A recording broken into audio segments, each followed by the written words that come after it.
Well, welcome everyone to 280 Group's latest edition of Behind the Product. Today, we're going to be discussing Disney's Star Wars Galactic Starcruiser Hotel. It's a continuing saga, but we're a little bit concerned about the first episode. Of course, I can't pass up on this special day without wishing you all happy May the 4th. May the 4th be with you. Get a mind trick, I disappeared there for a moment. My name is Roger Snyder. I'm normally a principal consultant and trainer at 280 Group, but today I am a principal product Jedi. I am based on the forest moon of Endor. Oh, sorry, the Santa Cruz Mountains. And let me let my distinguished alliance partners introduce themselves. Go ahead, Todd. Oh, I'm representing the Imperials today. So I'm a consultant in Grand Moff. Consultant in Grand Moff. Thank you, Todd. And I'm Ryan Cantwell, representing the Rebels. And I am also a principal product Jedi. My day job is a principal consultant and trainer with the 280 Group. I forgot to mention, I was gonna say, I know that there are product practitioners out there that agree and believe with some of the Imperial principles.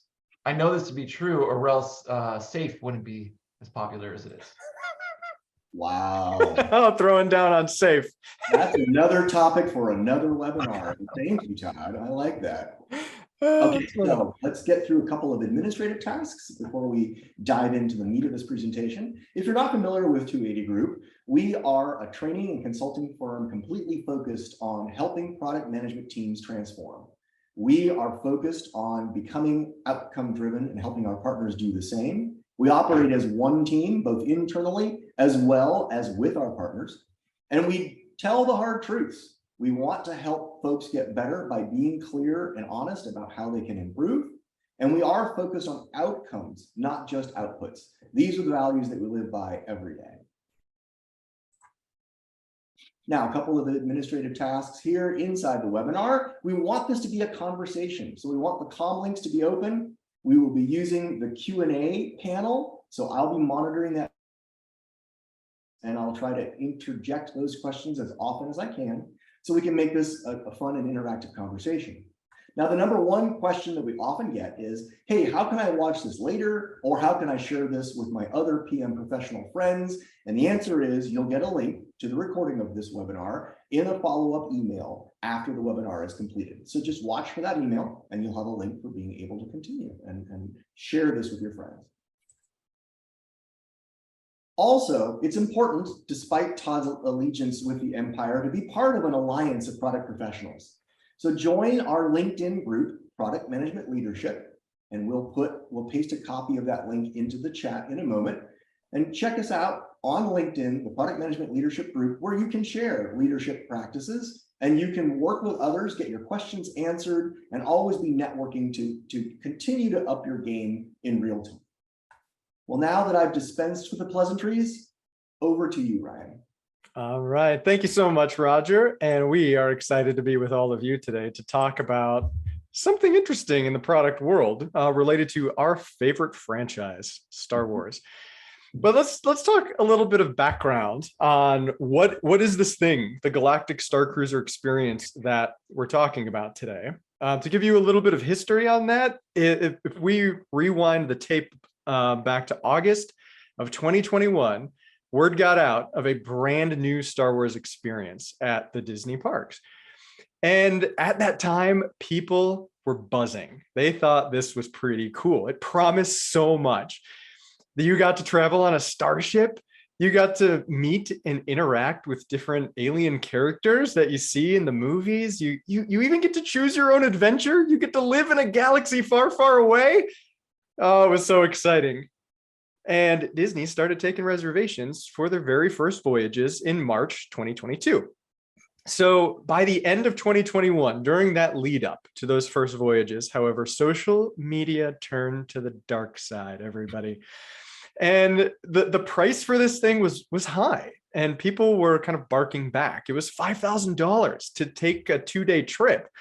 The supporting materials for those first voyagers, the welcome videos, the sneak peek looks on board the ship and more left people underwhelmed And they started canceling these reservations. And you can see that in some of the headlines here. And that's when the media got involved. And they started writing things like you see here in our presentation, like, why did it flop? And it's failing, and we know why. And some accounts even reported that Disney may even cut losses and cancel the whole thing. But since then, Disney has hosted some journalists to drum up publicity. They've had paying customers come and stay in the property, and the reception's been a little tepid. Disney's reporting to have even canceled multiple summer voyages throughout this year, which is kind of signaling that maybe demand's not quite what we thought it would be. So with that, we at the 280 Group had to ask ourselves, what would you do? What would we do? Like any good Star Wars fan, we asked the question of what if. And like, we write our own mental fan fiction, right? How can we make our favorite thing better to improve the story we know and love? So let's look at the sequel trilogy as an example. They didn't really have a cohesive ending in mind when they started. They just said, Star Wars, let's do it. And they started writing movies. So the story development was sacrificed to speed release, and there was director swaps and things were happening, and that left us a little bit disappointed because it was disjointed. So through this webinar, we're going to write our own fan fiction. We're going to explore what we would do to overcome the challenges the Galactic Starcruiser experience faced, looking at what Disney did and how product management best practices would let us do things differently.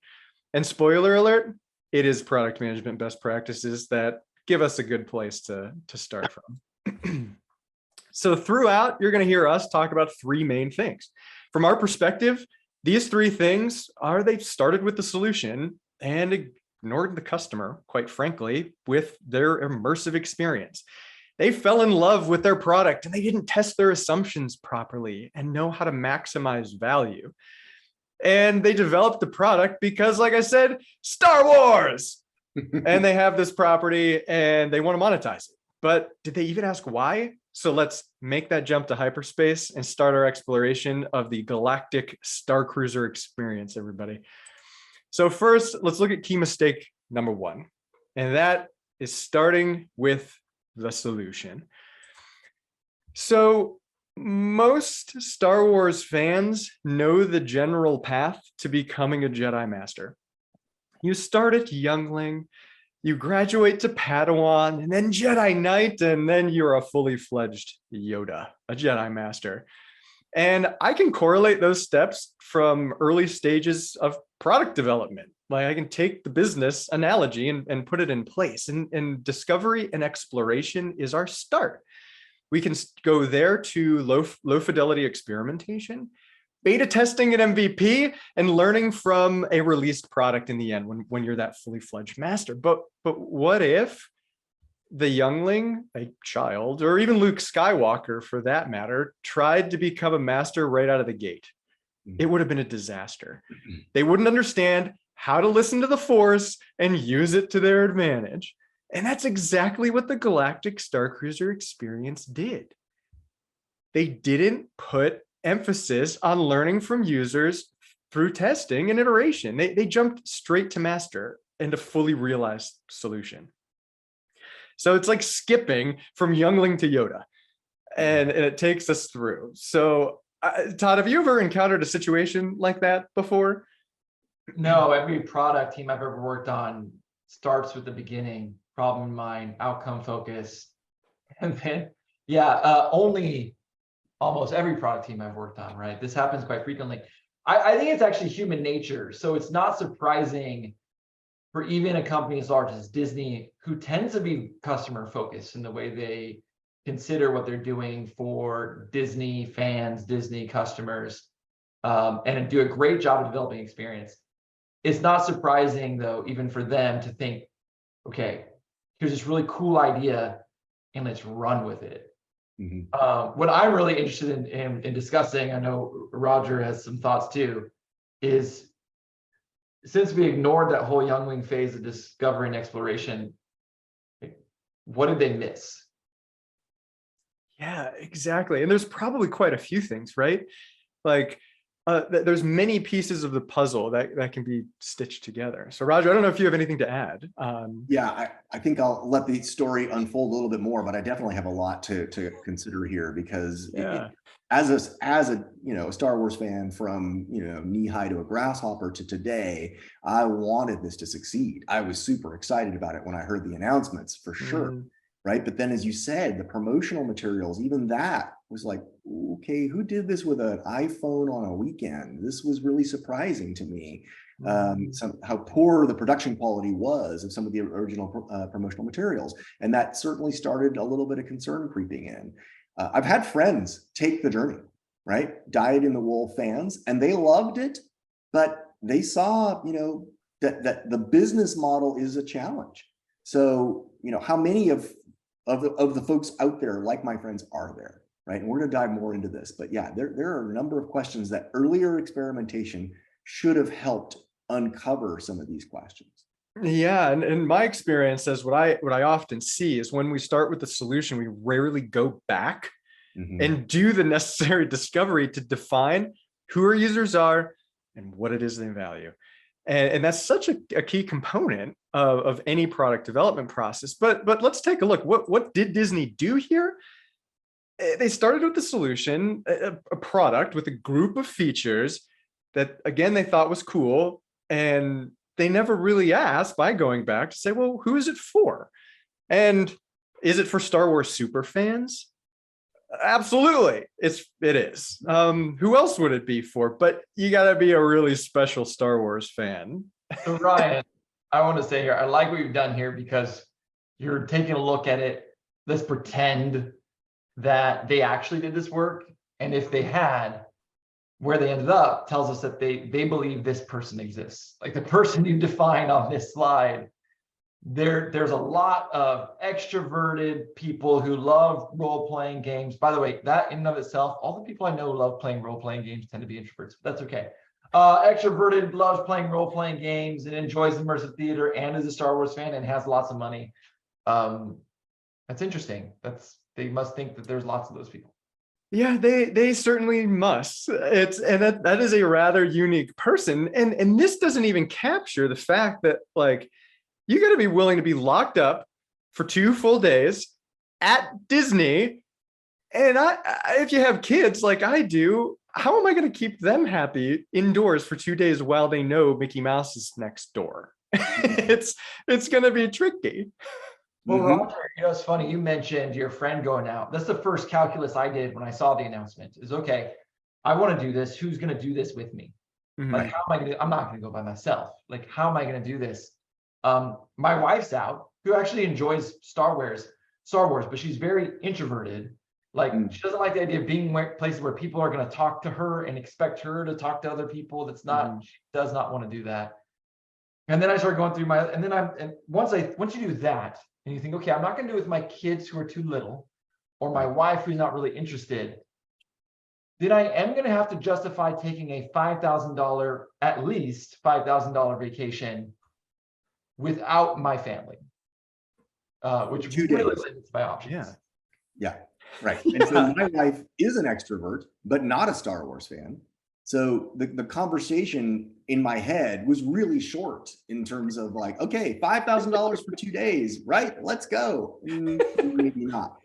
My friends who did go, there are a couple who both love cosplay and do love Star Wars. I mean, but the disposable income part was that they saved up for a year to go on this journey to celebrate a milestone birthday, right? So definitely had to do that savings work in order to be able to justify this journey, even with all the other things on your slide being true. Yeah, exactly right. Yeah, it's a tricky tightrope to walk at this stage. And so I played the game. I did some math. And I said, all right, if I do a top down myself, just do some research to see like how much potential is in this thing. And I learned that 58 million people visit Disney World annually. And 20% of the population are huge Star Wars fans, self-proclaimed huge Star Wars fans. And a little less than half of the population are extroverts. And 7.5% of households have enough disposable income to afford a trip like this. Plus the assumption that how much of the attainable or obtainable market Disney can capture from this group. So there's some assumptions here. I will admit that. But the result is interesting. If I put these into my little algorithm and it comes out, I see revenue potential in the area of about $106 million.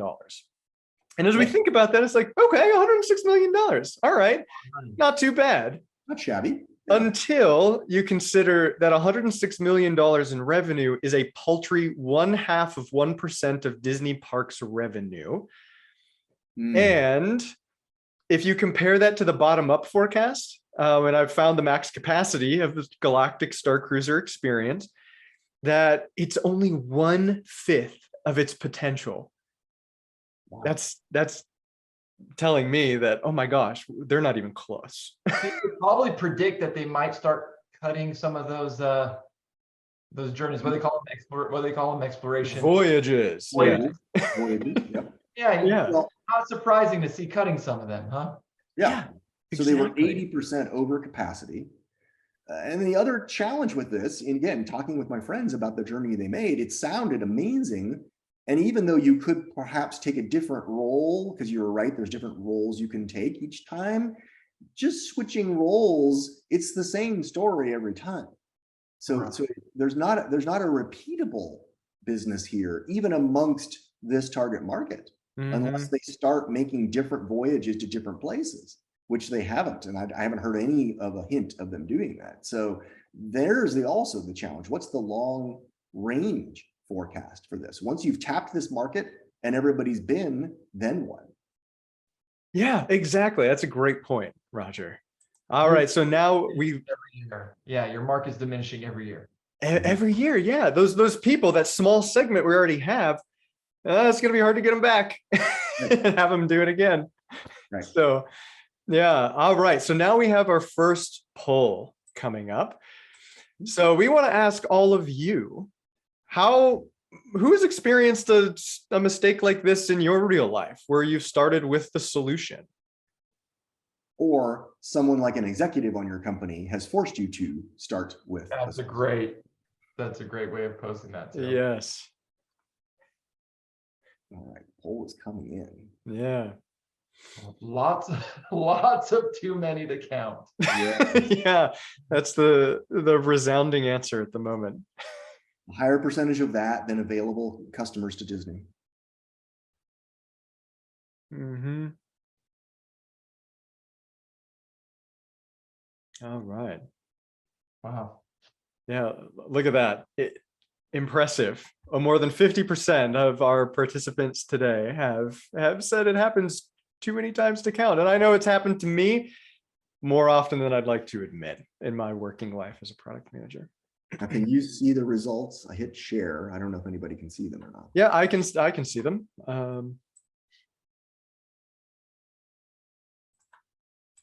I can move the window over. Can you guys see that on the shared screen?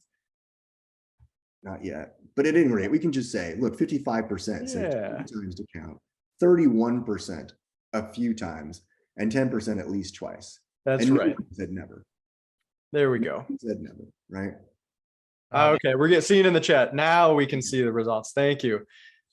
Thank you, David. A call out to David. I know both a Star Wars fan and a friend of the 280 group. All right, so let's talk next. What would we do? This is fan fiction time, everybody. What are we going to do? So we've got this experience, and this hits a little close to home for one of us on the panel. I'm not sure who that might be, but who is Disney targeting for this product?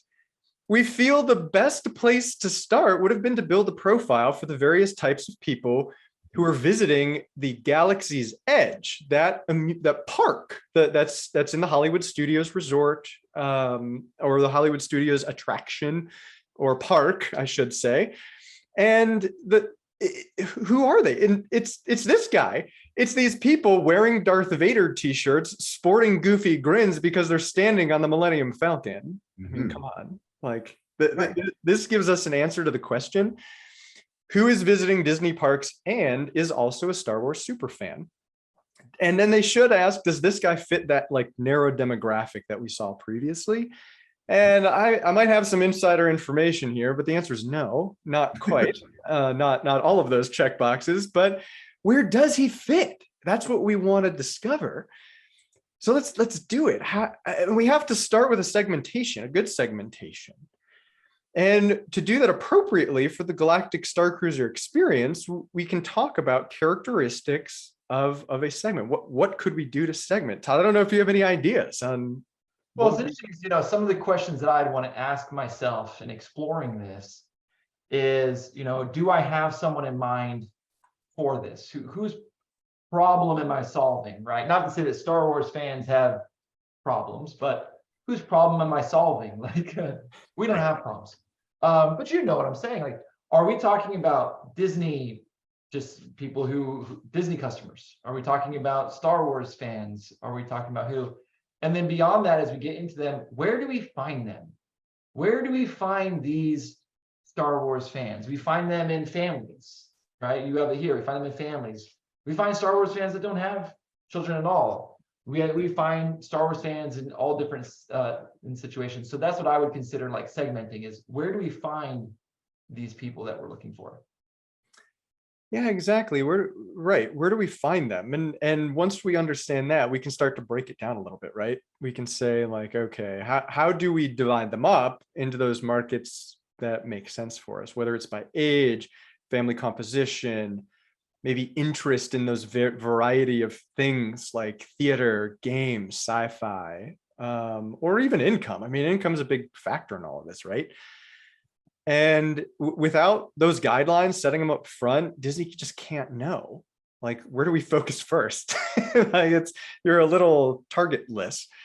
So we picked these two that you see on the slide that we thought would be appropriate, like for this. Yeah, I'll mention something here. So when you look at these, I think about the trip that I took most recently to Disney World a year ago with my family.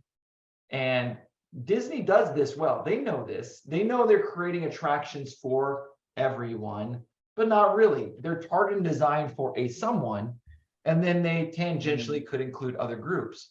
So the example of that is we went on, my wife took my youngest son on the Winnie the Pooh ride, which was designed for my youngest son. Cute, fun, in the line, they could play with things. So he was like interactive, playing all the way through the line.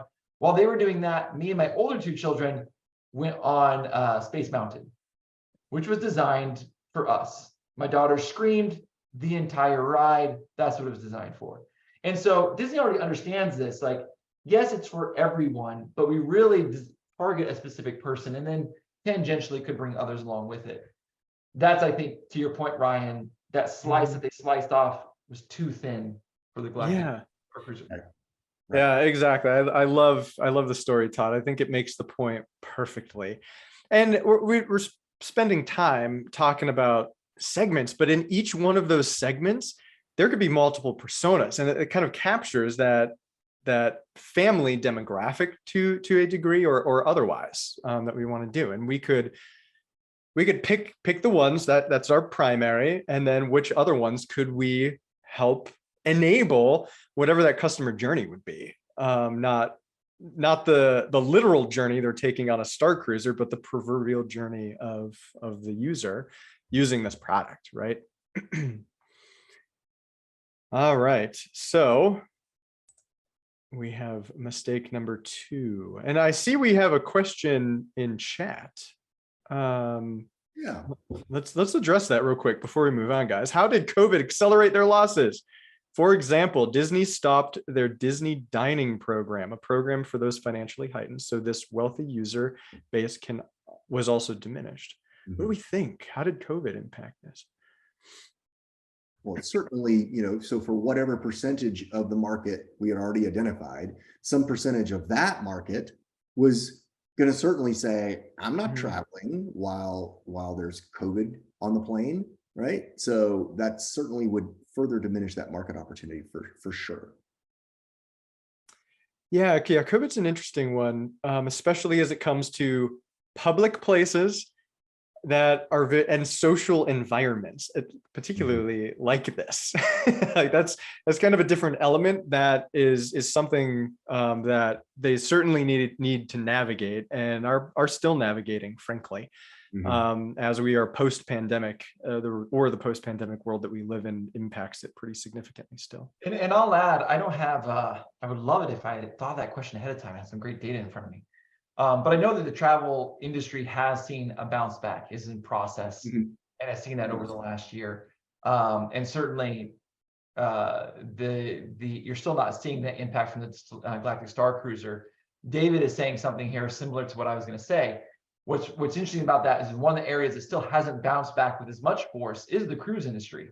So what's funny about that is there is a similarity with the attraction that we have for Disney Star Wars, right? We have this basically cruise event, which is already struggling to get the same bounce back as the rest of the travel agencies. So I would definitely anticipate that that's an impact. So the hypothesis from Disney Cruises is close adjacency. That's a great point of view, David. If we want to investigate this further, we could also look into what is the difference Disney Cruise pre and post COVID. Based on those numbers, how would you adjust for this Galactic Starcruiser forecast? That's good. And the challenge there is the Galactic Starcruiser is even more of a petri dish than your typical cruise. Sure. Right?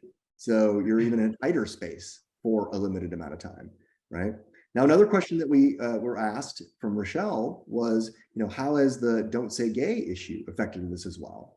And that's one issue, but there's several that this opens up. Is a reputational issue. Is Disney suffering? And again, we could look at that data as well and see, has park attendance in general suffered as a result of recent reputation issues? And that would also then apply to, you take that information and apply it to demand forecasting for the Galactic Starcruiser. So great point, Rashad. Yep, absolutely. So thanks for the questions, everybody. Keep them coming. We're going to move into our second key mistake that we see Disney has made, and that is falling in love with their solution. And it was love at first sight for the Galactic Starcruiser experience. So not only did they start with the solution, they became enamored with it. And much like Princess Leia's declaration of love at the end of The Empire Strikes Back, the love at first sight caused Disney product managers to focus their attention from the very beginning on how and when of the product. That's it. When is it going to be ready? What cool things are going to be included in it? And that resulted in blind spots. And they never tested their assumptions for their product to make sure they have a product market fit model that makes business sense. And guys, I want to play a game with you real quick. Let's talk. Let's go through what are some assumptions that they could have tested in this case. And one that comes to my mind is, are people willing to invest their own time during the experience? Forget if they're there or not. If they're there, they have to participate to make it worthwhile. Are they willing to take that step and be an actor essentially for 2 days? That's one that comes to my mind. Well, what's funny is you mentioned that, and there is an experiment that they've been running for a while on that. Unfortunately, it connects back to point number one, and I don't think we're speaking to the right market. For a long time, they've had the interactive lightsaber training. Kids come out, they grab lightsabers, they practice moves, and then they get to try them out with Darth Vader. By the way, when that came out, I said, how unfair that did not exist when I was a kid. Right, Darth Vader. And I've seen the little girl, by the way, that bowed to him. When I was a kid, I used to dress up as Darth Vader for Halloween. I'm like, I probably would have done that. I'd been like, no, I'll join you. I'll be your Padawan. Do that. But anyway, I'm dark side. That is an experiment, but unfortunately, even that experiment proves that children are willing to invest a short period of time to role play within the Star Wars. We don't have an experiment like that for adults, and we certainly don't have anyone giving a 2-day investment for that kind of role play. Right, exactly. So I would have definitely done more willingness to pay research, right? And then when you're doing that, you have to look at opportunity cost, because the folks that are going to travel to Florida in the first place have so many entertainment choices inside and outside the Disney, right? And what is that dollar value for the experience that they're going to receive, and how many are going to be willing to just go super premium to have this experience versus just going to Hollywood Studios for the day, going to Galaxy's Edge, going to the Magic Kingdom, whatever it might be, right? So that I would have done a lot of research there. Yeah, and a big one for me as we consider this product and the park and everything else is why would somebody like me, who's obviously a Star Wars fan, want to go to this thing? And guys, I know I talked to you both a lot about this as we prepared, and Todd, I think it was you specifically that said, I go to Star Wars because I want to be a Jedi. I don't want to be me. I want to be a Jedi. And that was like a light bulb moment for me, is I don't want to go on a Starcruiser just to be a dude on a Starcruiser. Yes. I want to be a Jedi. It's like, that's a very Star Wars specific thing. But if that's the audience, like, we need to look and see, how do we give people those things they want? That's where value comes from. So there's another research question that Tyler asked, and he said, look, the question they could have asked was, how long are our customers willing to act for 2 full days? Never out of character. Even on your excursion to Galaxy's Edge, which is part of the cruise, you will want to still be in character, in costume, and so forth. So, and that was my struggle, right? As much as I'm a big Star Wars fan, I'm not so excited about having to really dress up, because if I'm going to dress up, I want to dress up big. I really want to do it well. And that's a lot of effort. And then to then always have to be in character for 2 days. I think that's another question that should have been asked. So really good question, Tyler. Yeah, and Rod had asked an interesting question here too. Is it possible that the pre-COVID research indicated this was a plausible product, but the team failed to continually reflect on viability? Given the changing market conditions. And I would say that could certainly have had an impact. And there are new assumptions that are introduced as COVID hits the world. And those could have been tested along the way too, to make sure things are happening. I think the one big one that answers the big question is the assumption about an attraction, an enclosed attraction being viable. I think COVID could have impacted the difference between that. I still think that in terms of the market size, I don't know that the market size would have been much different pre-COVID. Sure. Based on how we're defining the persona. And that is a big problem with this mistake number 2, is that when you fall in love with your product, and this is the nut, the kernel that all of our audience should take away, don't put blinders on. Mm-hmm. And don't start going into what we call confirmation bias, right? Where you bat away any evidence that's contrary to your hypothesis and just keep focusing on the narrow, this is going to be great, this is going to be awesome. Be honest with yourself. Don't ever fall in love with your product so much that you lose that objectivity. So that's what we have to aspire to love our product, of course, right? You want to be passionate about it, but you've got to maintain your objectivity and be willing to ask questions. Right? Yeah. And I think that objectivity or lack of objectivity caused the product identity crisis, because this is self-described. These are words from the webpage of the Galactic Starcruiser experience. They describe this thing as part live immersive theater, part theme park environment, part culinary extravaganza, part real life role-playing game. And in fact, journalists call it a hotel. So what is it? I don't know. So to me, all of that is a signal that they just don't know what it is. And if you don't know what it is, how do we know what value to create? Like, how do we know what features to develop? How do we know what our users are going to find valuable out of this thing? And and how do we message it? And how do we message? Absolutely. How do we talk about it? And there's still a little confusion there. And that confusion trickles down to us who would be interested in something like this. And it even touches on, I saw it come up in chat, that's contributing to that massive mismatch between price and value. Like, price paid, value received. I'm just confused. I don't know what's worth it. And it comes down to a lot of these things. It's like, if Disney needs to take a stand and call it something, like, they need to pick it, and we're going to play that game. That's our fan fiction that we're going to do next. But I'm interested. I don't know, guys, if you have any quick thoughts before we open the poll. We have a poll that we want to get your take on this one. No, I'm very excited to play this game. So I'm All right, let's do it. Let's open our second poll. We want to hear from you. What do you think it is?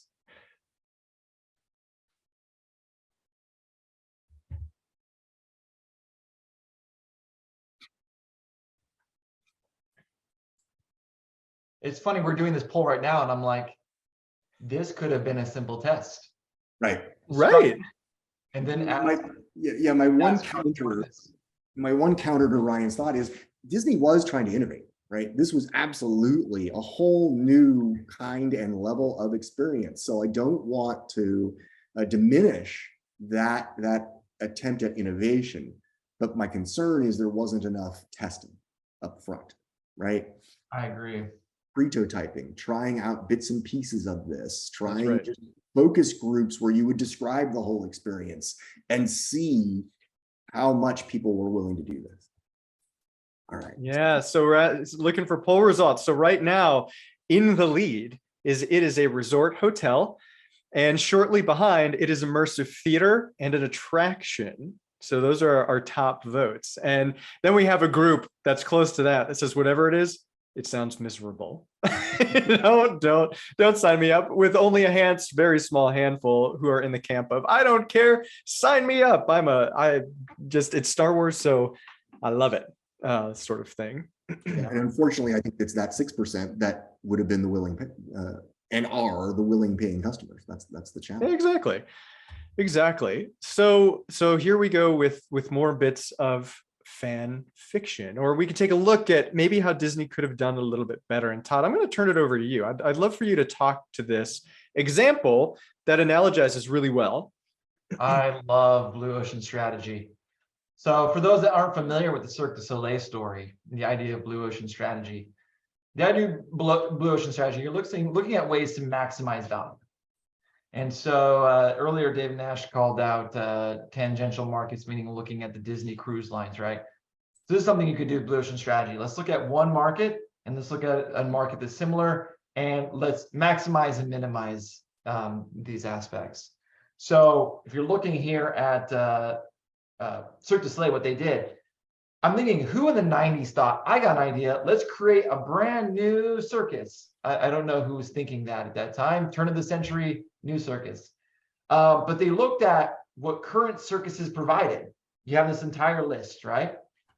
And of their price, there's their performer, their star performer, there's their animal shows, their arenas, their fun, their humor, all these different things, dangerous thrills, right?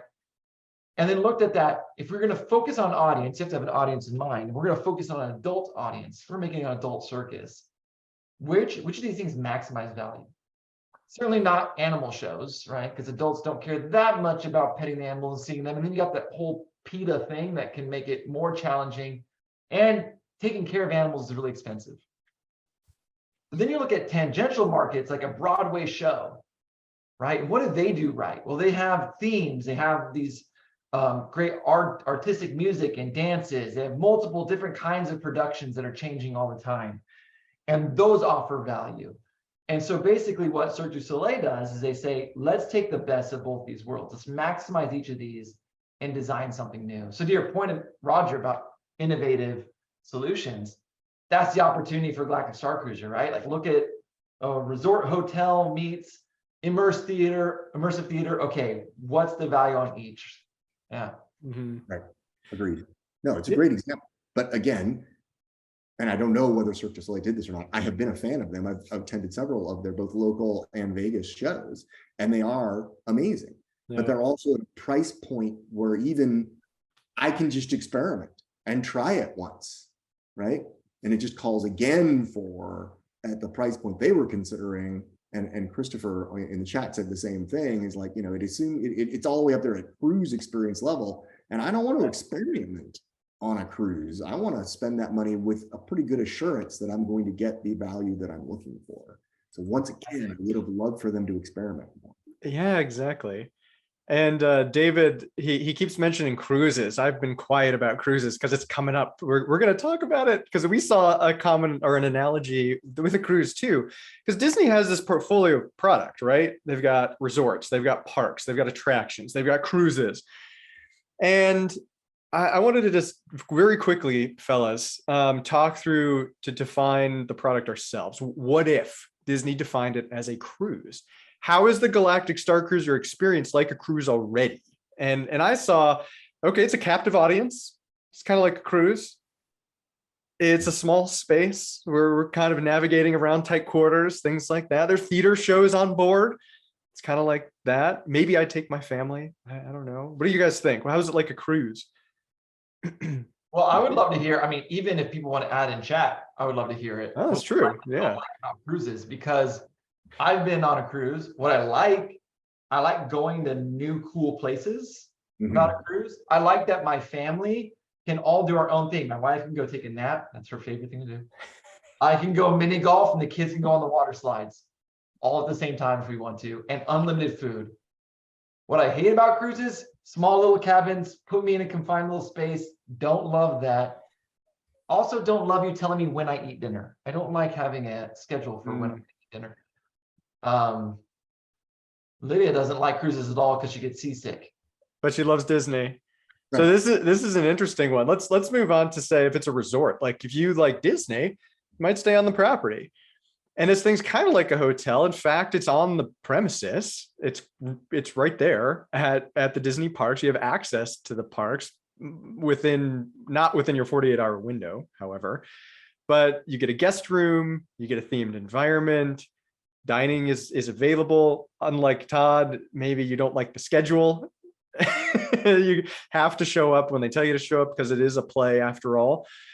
And it's really, really expensive. That is not like a normal hotel. That's a big key difference from my perspective. And unlike a hotel at Disney parks, I can't leave. I'm there and doing this thing. Which makes it not analogous to a hotel in some regard. So it's part all these things, which goes back to that identity crisis, right? Yeah, and the analogy to a cruise breaks down. Todd makes a really good point. There's a variety of experiences for different personas in that family. Whereas with the Starcruiser, it's such a narrow experience that everybody in that family has to want to be there for a Star Wars experience. So that's actually a really good point, Todd, that you just made me realize that that's another challenge for this kind of experience. And they did actually create sort of like, I don't remember what they called it now, but an environmental solarium or something where you could, quote, get some fresh air, right? But, that's the one thing with a cruise. You can go outside. You can't go outside in space. It kind of breaks the illusion. And so it just doesn't work that way, unfortunately. And they thought of it. They did try, but I'm not convinced that was a good enough solution. Absolutely. So let's talk about our final mistake here. This is, and all of us can probably finish this sentence. Just because you can doesn't always mean you should. There doesn't appear to be a clear business goal that Disney was trying to achieve with the Galactic Starcruiser experience. And that tells me like, okay, we can do it. It's cool. It's helping us like satisfy we have Star Wars, let's monetize it, but that doesn't mean we should. And not having a business goal to point at or to aim at, it's making us ask these questions. Like, are they trying to increase park attendance? Are they trying to attract the Star Wars, a new demographic, more Star Wars super fans to the Disney parks, maybe increasing park profitability through an experience like this, or just simply bring more people into the Galaxy's Edge attraction that they've had for a few years now? And certainly, what about pricing? There are definitely these signals that Disney got it wrong.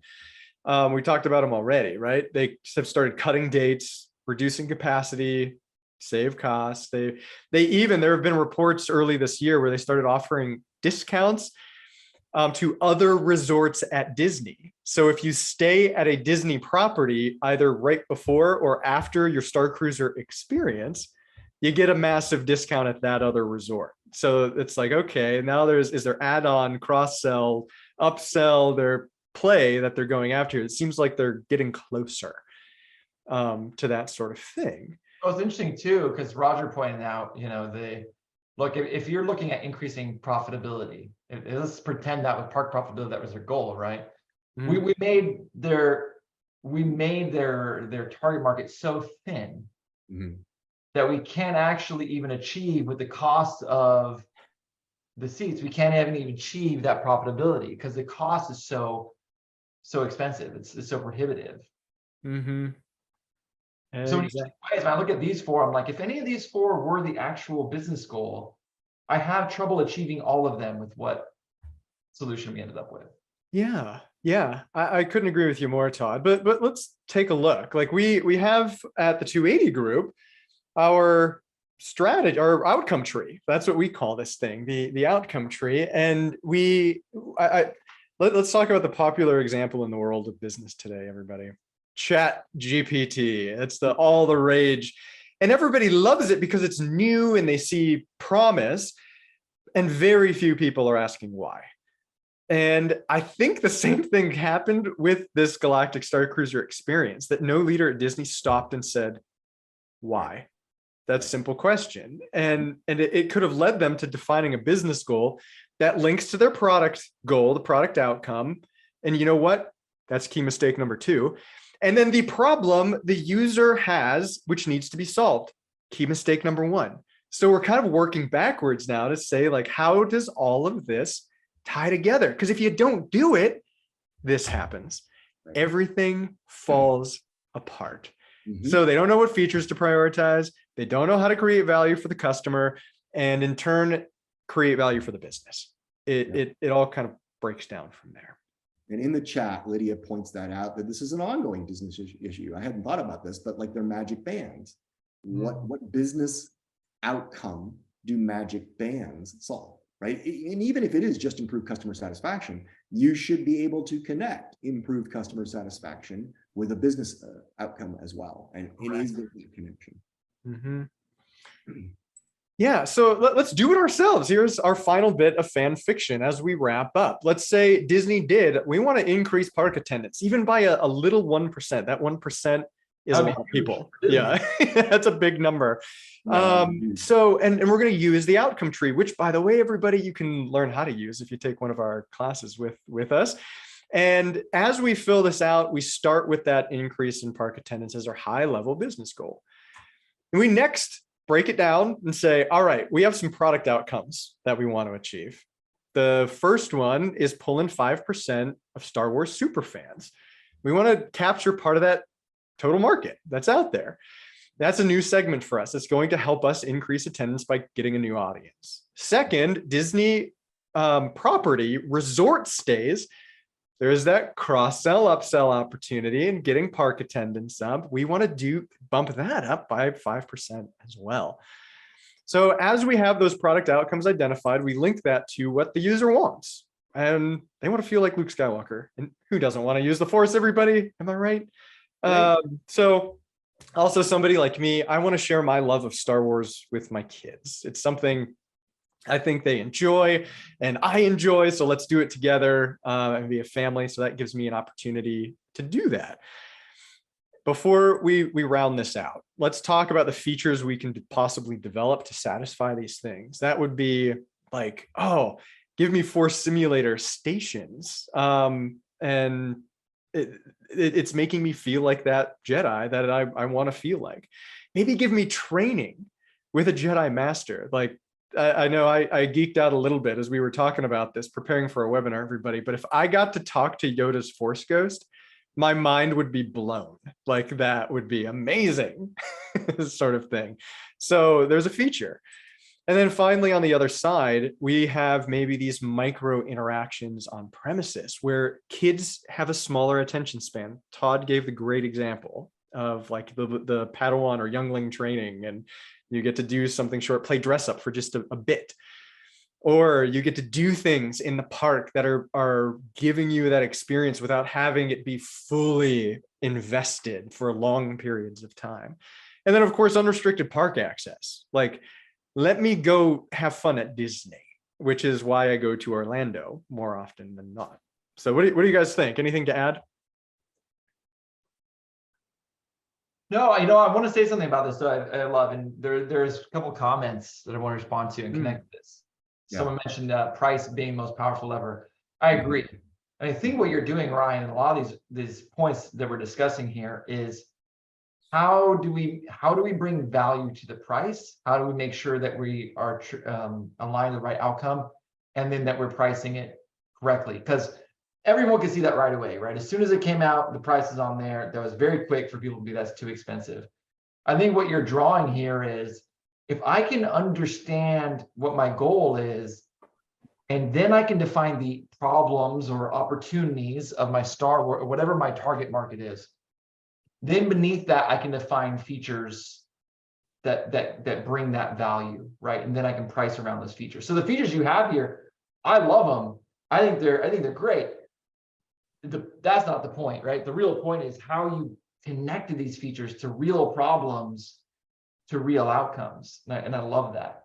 Right. Absolutely.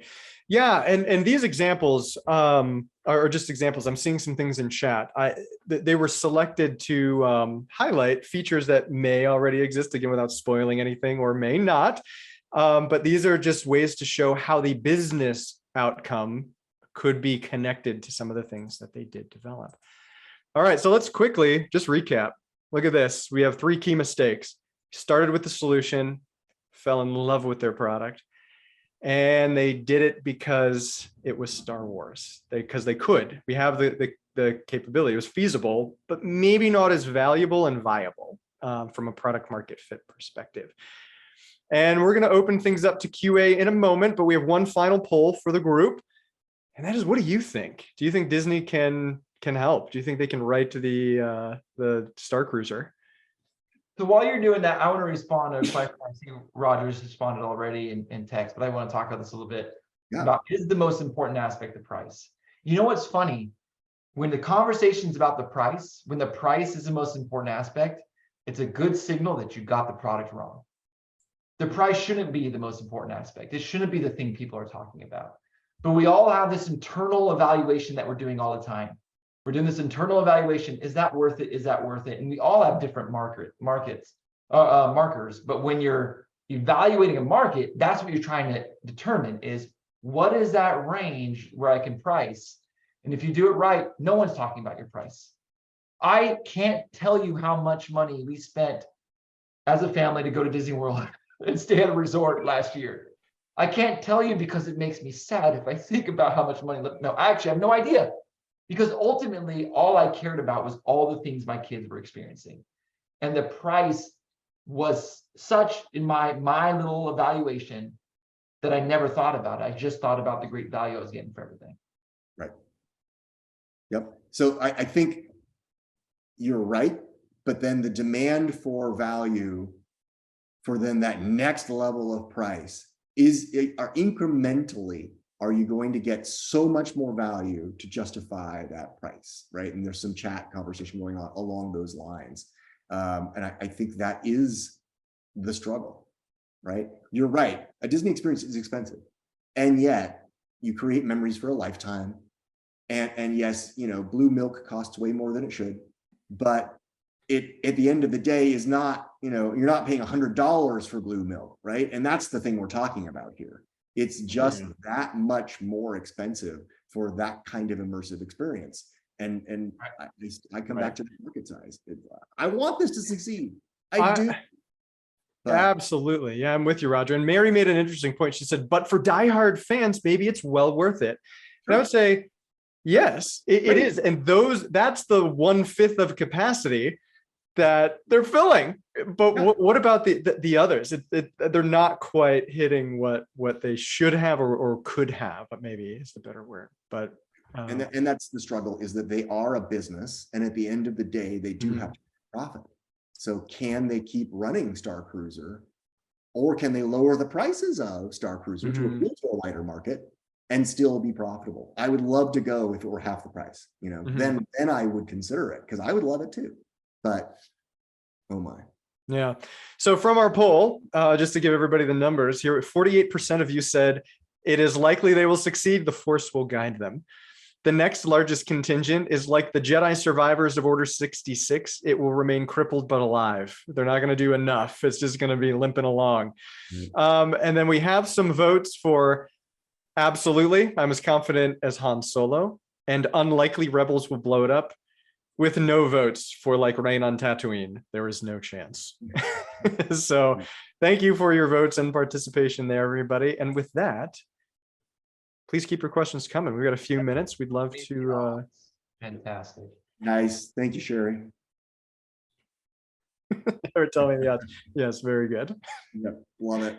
Love it. I wish I had the dice to go with my cockpit scene here. There you go. It was a very fun session, but I also hope that y'all took away some of the warnings that billion-dollar companies can still make these kinds of mistakes.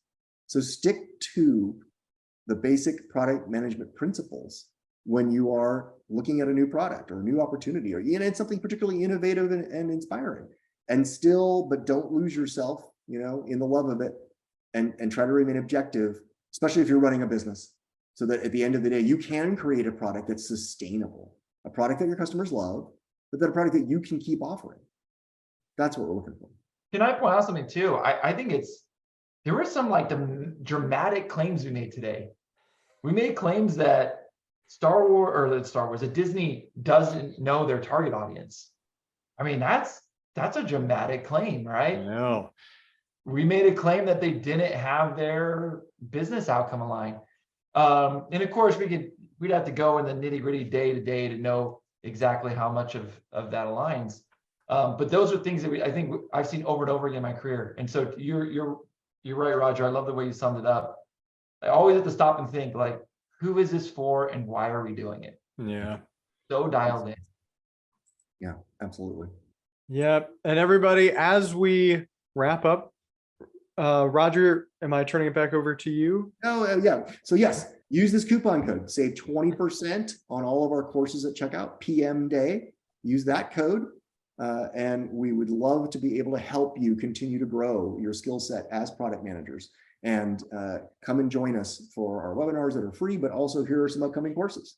Mm-hmm. You want to become more proficient at agile product management. And this is agile training that's aimed at product managers. So it's not just about how do you run a good Scrum, it's how do you be a great product manager working with an agile team.